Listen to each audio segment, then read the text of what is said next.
Tamadun Huang He. Okey. Tamadun Huang He. Kita masih gunakan buku teks dan Tamadun Huang He terbina di kedudukan dua sungai utama yang mengalir dari kawasan pergunungan dan Sungai Huang He atau dikenali juga sebagai Sungai Kuning. Huang tu kuning, He tu ialah sungai. So Sungai Kuning ini terletak di kawasan utara negara China, manakala Sungai Yangtze di bahagian tengah China mengalir ke timur hingga ke Laut Kuning. Dan Huang He bermaksud Sungai Kuning yang menyimpan banyak lumpur kekuningan yang subur. Kat mana tu cikgu? Ini dia. Ini kita tahu daripada sungai ini, kemudian dia bersambung kat sini, kemudian dia disambungkan kat sini. So Sungai Huang He ini, kawasan sepanjang ini dipanggil Tamadun Huang He. Dan satu lagi, ini adalah Sungai Yangtze. Itu Sungai Yangtze, di mana kawasan inilah bermulanya Tamadun Huang He. Di mana ni? Iaitu di China. Dan kalau kita lihat, sungai menjadi nadi utama dalam pembentukan Tamadun Huang He. So masyarakat Cina telah membina pertempatan, iaitu tempat tinggal, dan kemudian menjalankan aktiviti pertanian dan penternakan binatang selain mengumpul hasil hutan dan juga berburu. Kat mana? Sepanjang Sungai Huang He. Namun begitu, harus diingat penduduk di kawasan ini turut menghadapi banjir sama macam tamadun Indus. Disebabkan oleh limpahan air Sungai Huang He yang menenggelamkan keseluruhan kampung. Dan hal ini ditambah pula dengan kedudukan geografi tamadun ini yang jauh terpencil daripada tamadun-tamadun lain, menyebabkan penduduk awal tamadun ini hanya dapat menghasilkan makanan sendiri dan tidak berdagang dengan orang luar. Sebab dia jauh terpisah. Dan ataupun kita kata tahun bermulanya Tamadun Huang He ini adalah kira-kira 4,000 tahun sebelum Masihi. 4,000 tahun sebelum Masihi. Dan terdapat 3 kerajaan awal, iaitu kerajaan Xia pada 2205 hingga 1766 sebelum Masihi, Tamadun Xia, Tamadun Shang, dan juga Tamadun Zhou. So ada 3 Xia, Shang dan juga Zhou. So inilah kerajaan awal yang wujud dalam Tamadun Huang He. So perkembangan pertempatan kerajaan awal ini telah melahirkan beberapa buah bandar Huang He, dan antara bandar Huang He itu termasuklah Anyang. Bukan Anyang Haseo, bukan. Itu Korea. Ini Anyang. Dan bandar ini merupakan pusat kerajaan dinasti Shang. Dan semasa dinasti Zhou selepas itu, tamadun ini tersebar hingga ke bahagian selatan Sungai Yangtze. Dan antara aktiviti utama tamadun ini banyak buat apa? Iaitu tamadun ini selain daripada pertanian, termasuklah membuat tembikar, membina kapal, menghasilkan varnis. Varnis ni adalah sejenis bahan kimia untuk disapukan pada kayu. Itu varnis. Supaya dia tahan lama. Kemudian sutera, sulaman dan juga pelbagai jenis ukiran. So kemajuan aktiviti pertanian dalam tamadun ini telah membawa kepada penghasilan ciptaan daripada kayu dan logam yang digunakan sebagai peralatan pertanian. Untuk pengetahuan kamu, macam cangkul dan sabit. Kamu tahu cangkul kan? Siapa sini pernah guna cangkul? Cangkul untuk mengorek tanah. Siapa pernah guna cangkul? Pernah guna cangkul kan? Pernah tak? Pernah tengok tak cangkul? Felicia Zara. Ya, betul. So, betul. Cangkul tu sebenarnya adalah satu alat yang telah dicipta daripada Tamadun Huang He. Daripada Tamadun Huang He ini telah dicipta cangkul dan juga sabit. Untuk apa? Untuk Okey, untuk digunakan sebagai peralatan pertanian. Pernah tengok tapi tak pernah guna. Okey, baik, bagus. Tak apa, sekurang-kurangnya kenal, jangan tak kenal Baik, inilah dia Sungai Huanghe, di mana kalau kita lihat Sungai Huanghe ni berbentuk seperti seperti likuan-likuan sungai. Kamu tengok dia berpusing-pusing-pusing kan. Dan kalau kamu tengok dia punya air, cuba tengok air dia.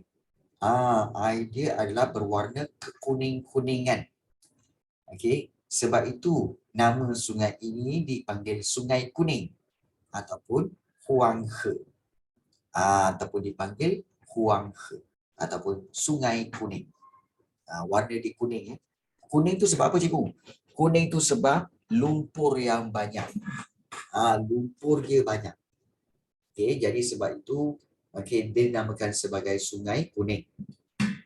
Jadi kalau kita lihat kesimpulannya, sebenarnya tamadun awal dunia bermula di kawasan lembangan sungai telah berkembang menjadi bandar. Dekat China, ya betul, dekat China. Tapi memang bentuk struktur sungai memang macam ni. Memang struktur sungai akan dia berpusing-pusing, memang betul. Memang betul dan pertambahan jumlah penduduk menyebabkan kegiatan ekonomi yang berasaskan hasil pertanian berkembang dan pembukaan bandar-bandar telah mewujudkan sistem pemerintahan, sistem pentadbiran, sistem pengairan dan juga kegiatan perdagangan. So hal ini memakmurkan dan menjadikan kehidupan manusia bertambah baiklah. Semakin maju kawasan tu ya. Jadi sebelum kita pergi kepada perbandingan sumbangan tamadun awal ini, kita akan lihat berkaitan dengan apa? Kita akan lihat berkaitan dengan cikgu nak bawa kamu untuk melihat kawasan tamadun Sungai Huanghe. Nak tengok tak? Perbandingan sumbangan. Sumbangan tu apa cikgu? Sumbangan tu adalah kita kata sebagai jasa-jasa tamadun awal. Sumbangan tu maknanya jasa-jasa yang diberikan oleh tamadun-tamadun awal. So kalau kita lihat antaranya dari sudut aspek tamadun. Baik, tamadun Mesopotamia.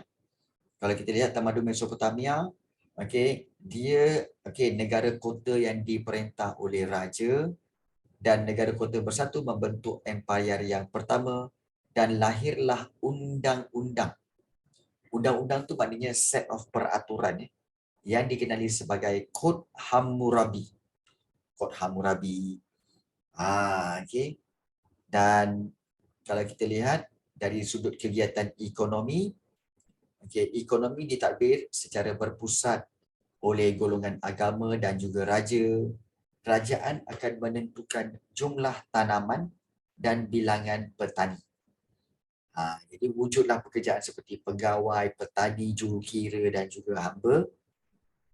Dan dari sudut teknologi, tamadun Mesopotamia telah adanya sistem tali air. Tali air itu bukan tali bukan tali. Tali air itu maknanya adalah laluan air yang telah dikorek untuk menjadi seolah-olah anak sungai. Dia biasanya lurus saja. Itu sistem tali air. Untuk apa cikgu? Untuk air itu mengairi kawasan sawah padi yang ada di kiri dan kanan tali air itu. So itu kegunaan sistem tali air. Kemudian reka cipta.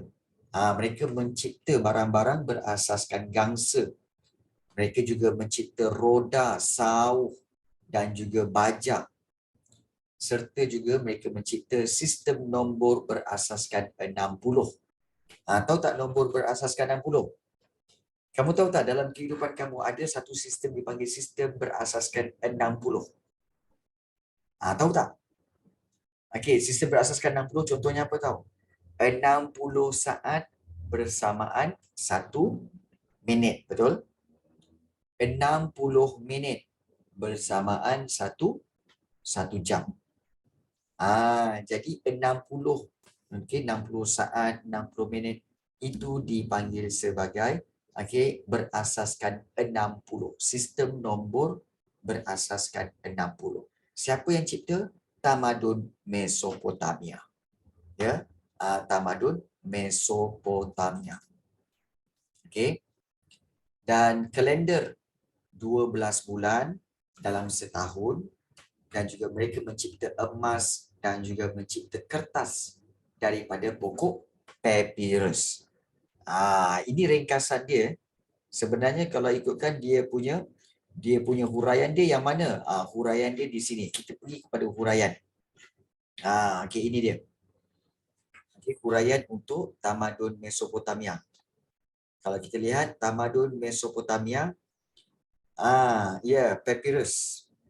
Kerajaan Mesopotamia terkenal kerana mempunyai kerajaan yang kukuh di bawah pemerintahan bernama Hammurabi. Okey, ada nama dia raja dia Hammurabi tau. Dan Hammurabi ini telah membina bangunan, memperbaiki sistem pungutan cukai serta meningkatkan kegiatan perdagangan. So usaha ini telah membawa kepada kemakmuran kepada Empire Babylon. Babylon tu salah satu kerajaan dalam Mesopotamia. Ya, ada banyak kerajaan dalam Mesopotamia seperti Babylon, ada kerajaan Ur, Assyria, Chalde, dan juga Sumer. Itu semua kerajaan-kerajaan dalam tamadun Mesopotamia. Hammurabi terkenal kerana mewujudkan undang-undang yang dikenali sebagai Kod Undang-Undang Hammurabi, yang mengandungi kira-kira 282 perkara yang merangkumi hal perdagangan, kecurian, denda dan hukuman. Dan undang-undang ini, kalau kamu perhatikan, undang-undang ini telah dicatatkan, dipahat di batu.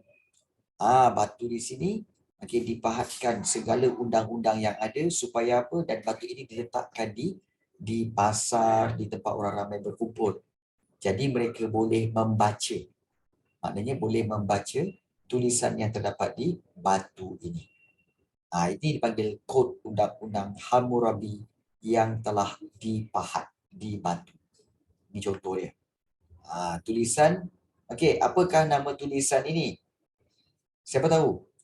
Kalau Mesopotamia, mereka menulis menggunakan tulisan apa? Ini dipanggil tulisan apa? Mesopotamia menggunakan tulisan, iaitu dia sebenarnya menggunakan tulisan, iaitu tulisan cuneiform. Cuneiform. Tulisan cuneiform kat situ. So tulisan cuneiform ini adalah tulisan yang berbentuk paku. Perasan tak? Dia bentuk paku. Kalau kamu lihat, ini bentuk paku, ini bentuk paku, ini bentuk paku, dia berbentuk pepaku. So itu dipanggil tulisan cuneiform, iaitu tulisan yang diambil daripada tamadun Mesopotamia. Dan kalau kamu lihat di sebelah kiri ni, di atas batu Kod Undang-Undang Hammurabi ada gambaran patung ini. Iaitu ada gambaran seorang raja tengah duduk dan juga memberikan satu scroll kepada pembantunya. Jadi ini dipanggil sebagai, kalau batu ini dipanggil Kod Undang-Undang Hammurabi. Kod Undang-Undang Hammurabi. So inilah dia. Kod Undang-Undang Hammurabi yang diamalkan di mana? Iaitu di tamadun Mesopotamia. Mesopotamia. Baik. Kita akan belajar ikut tamadun ni. Cikgu tak nak campur-campurkan kejap tamadun Mesopotamia, kejap Indus, kejap Mesir. Tak nak. Kita habiskan Mesopotamia dulu. Boleh? So kita pergi kepada Mesopotamia dulu, kemudian baru kita pergi kepada tamadun-tamadun lain. Okey tak ni? Boleh. Bagus. Okey. Baik. So Itu di peringkat pemerintahan dan juga pentadbiran. So tamadun Mesopotamia. Ingat dia punya keywords iaitu Hammurabi, Empire Babylon dan juga Kod Undang-Undang Hammurabi. Ya, baik. Mengantuk cikgu. Ya, mengantuk. Siapa sini yang mengantuk? Siapa sini yang mengantuk? Mengakulah. Mengaku. Boleh tak mengaku? Oh, tak mengantuk. Alamak. Syah ni seorang je mengantuk ni. Macam mana ni? Syah ni seorang je mengantuk ni. Macam mana ni? Tak apa. Baik. Kita teruskan lagi. Iaitu berkaitan dengan masih lagi kita fokus kepada Mesopotamia. Baik, Mesopotamia ada Kod Undang-Undang Hammurabi. Baik. Kemudian kalau kita pergi kepada kegiatan ekonomi. Kita tengok kegiatan ekonomi ni di mana kalau kita lihat tamadun Mesopotamia ini kegiatan ekonomi ataupun khususan pekerjaan berlaku apabila wujudnya lebihan hasil pertanian. So, masyarakat yang sebelum ini bekerja sebagai petani telah bertukar pekerjaan menjadi peniaga, pedagang dan juga artisan. Artisan tu maksudnya pembuat. Baik, kepada yang tak tahu, take note, tuliskan. Artisan tu apa? Artisan tu ialah tukang kayu ataupun juga tukang batu. Tukang batu maknanya apa? Mereka membuat pembinaan menggunakan kayu ataupun menggunakan batu. Itu dipanggil tukang kayu dan tukang batu. Ya. Itu pekerjaan orang-orang tamadun Mesopotamia lah. Jadi, kalau kita lihat aktiviti perdagangan, perdagangan telah meluas hingga ke kawasan lembah Indus, iaitu di kawasan tamadun Indus, terdapat pengusaha tekstil. Apa itu tekstil? Kain. Kain yang belum dijahit lah. Itu dipanggil tekstil. Kemudian barangan-barangan tembikar dan juga alat keperluan harian. Selain itu, pertambahan penduduk menyebabkan peningkatan permintaan tukang rumah bagi pembinaan rumah. Di mana? Di tamadun Mesopotamia. Maknanya tamadun Mesopotamia ada orang yang bekerja sebagai petani, peniaga, pedagang dan juga artisan. Itu tamadun Mesopotamia. Dekat YouTube channel Kasim. Cikgu akan hantar ke YouTube channel. Baik, bagus. Baik, so itu tentang kegiatan ekonomi. Baik, seterusnya tentang teknologi. Tamadun Mesopotamia, kalau kita lihat tamadun Mesopotamia ni, ya Darwish, kenapa Darwish? Raise hand. Ya, ada soalan nak tanya? Ada soalan nak tanya tak?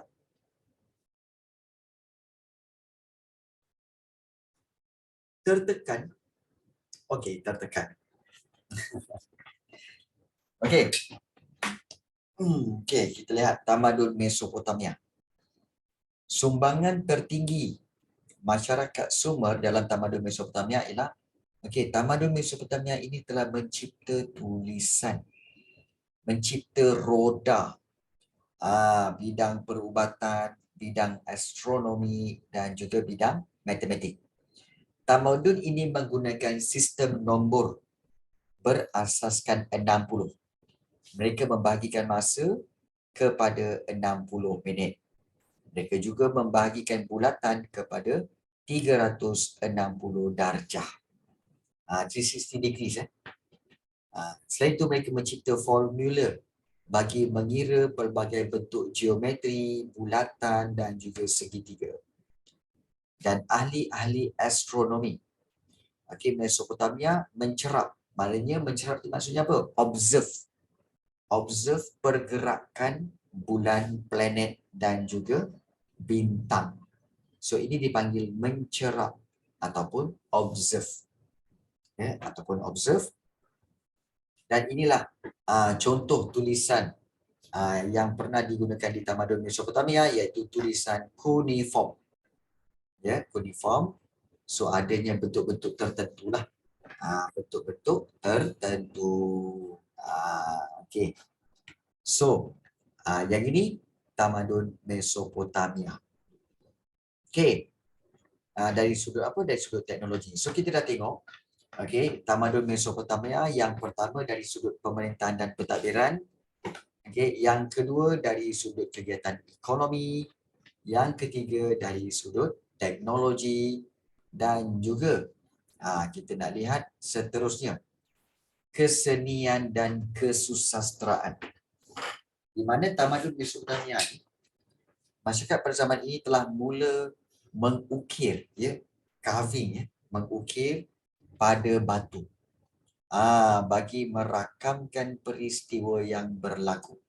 Contohnya tulisan epik Enuma Elish yang menceritakan kisah Apsu dan Tiamat, iaitu kisah epik orang Babylon. Kita tengok tulisan epik ni, okay, dia still tulisan dalam bentuk tulisan pepaku ataupun tulisan cuneiform. Dia masih lagi dalam bentuk tulisan cuneiform. Okay. So ini dari sudut kesenian dan kesusasteraan. Okay. Baik.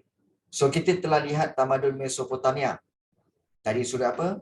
Dari sudut pentadbiran, kemudian juga dari sudut kegiatan ekonomi, okay, dan juga daripada sudut teknologi, dan yang keempat kita telah tengok dari sudut kesenian dan kesusasteraan. So itu tamadun Mesopotamia. Baik. Ada soalan nak tanya tak? Ada tak soalan nak tanya berkaitan mana-mana bahagian, okey, mana-mana bahagian untuk soalan-soalan daripada ataupun untuk bab yang kelima ni? Ada soalan tak nak tanya? Ada soalan tak nak tanya? Soalan. Tak ada. Semua okey ke? Boleh faham ke? Okey. Boleh faham okey. So ada yang kata, sekejap cikgu tengok. Tak okey cikgu. Kenapa tak okey? Ngantuk lah tu. Tak larat ngantuk ya. Okey. Okey je. Felicia Azhara kata okey je. Jap. Kejap. Okey, kejap okey. Felicia, Abah buat apa Felicia? Abah buat apa? Okey. Abah buat apa? Tengah buat apa tu? Tengah relax. Okey. Ke tengah makan? Okey. Baik.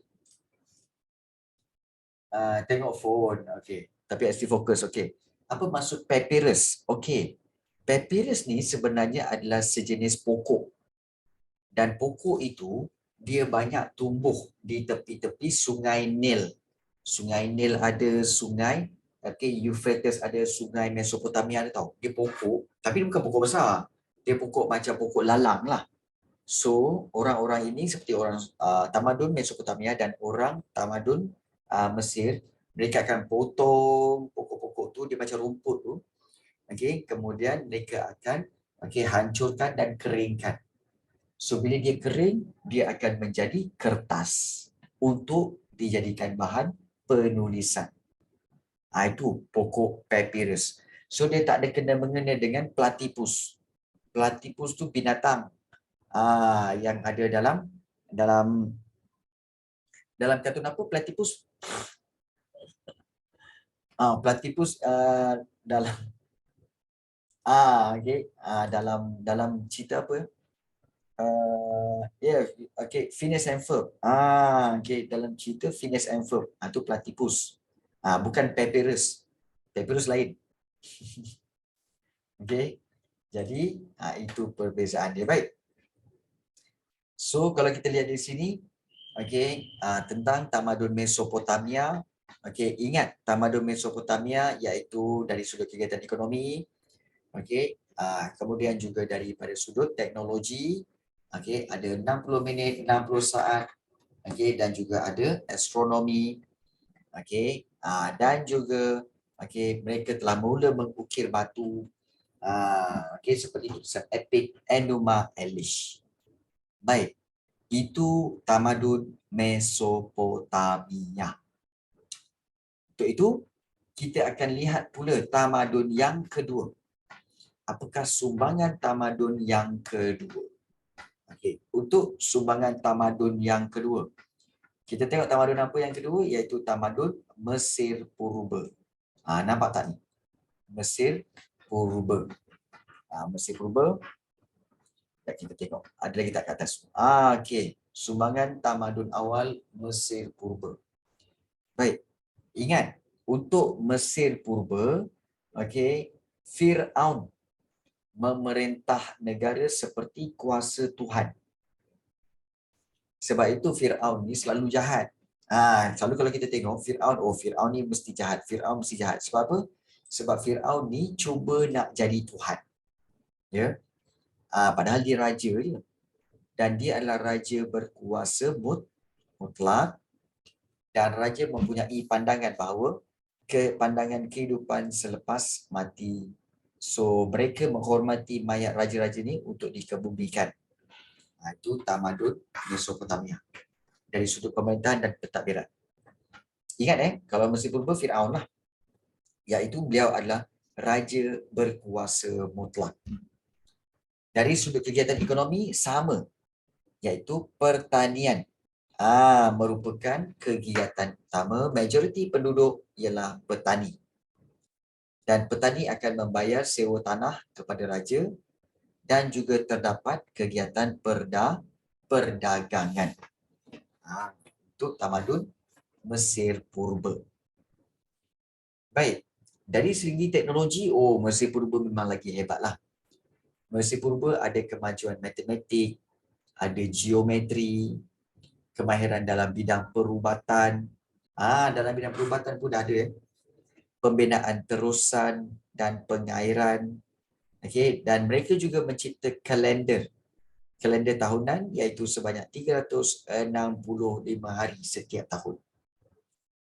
Dan tamadun Mesir Purba juga telah mencipta kertas.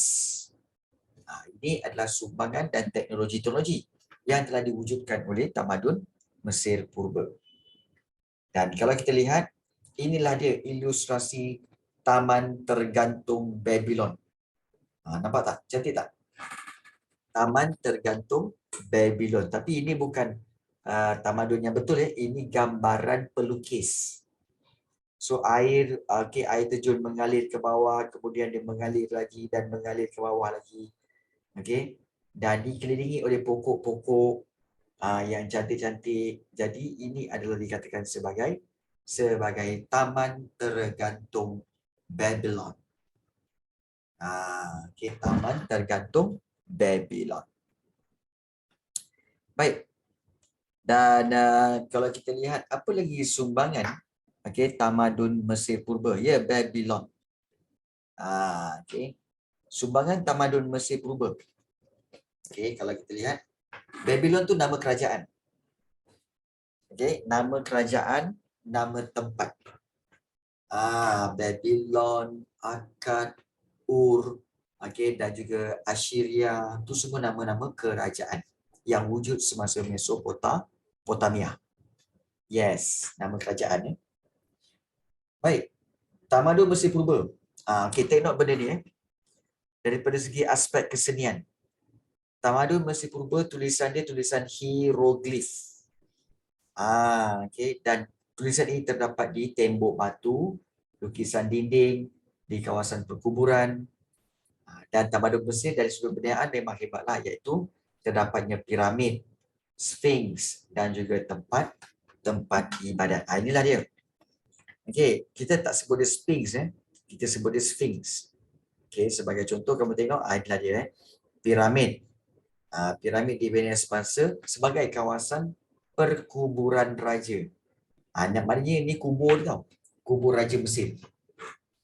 Piramid ini sebenarnya adalah kubur Raja Mesir. Dan ini adalah Sphinx.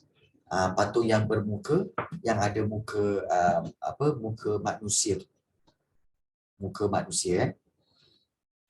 Dan kalau kita lihat, okey, iaitu dari sudut untuk pemerintahan dan pentadbiran. Apakah sumbangan tamadun Mesir Purba ini, cikgu?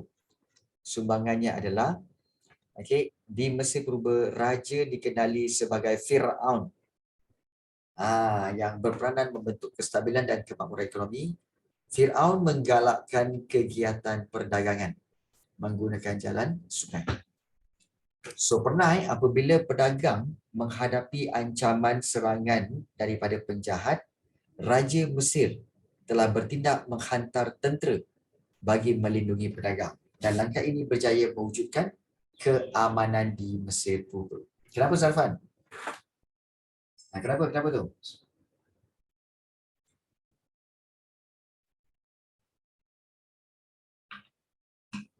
Ada masalah ke? Tersilap. Okey. Baik. Dan kita lihat tamadun Mesir Purba. Siapa cipta Babylon? Okey, bagus Ashraf soalan tu. Walaupun soalan tu dia sebenarnya bandar-bandar ni dia bukan ada ciptaan sebenarnya tu. Dia tak ada ciptaan. Dia sebenarnya macam ni. Tamadun-tamadun ni kita ambil mana tempat Mesir Purba kita mula daripada Mesopotamia lah. Okey. Dia macam ni. Tamadun ini terjadi apabila sebenarnya manusia pada zaman dulu ada yang tinggal di sini. Ada yang tinggal di sini. Ada yang tinggal di sini. Ada yang tinggal di sini jauh-jauh.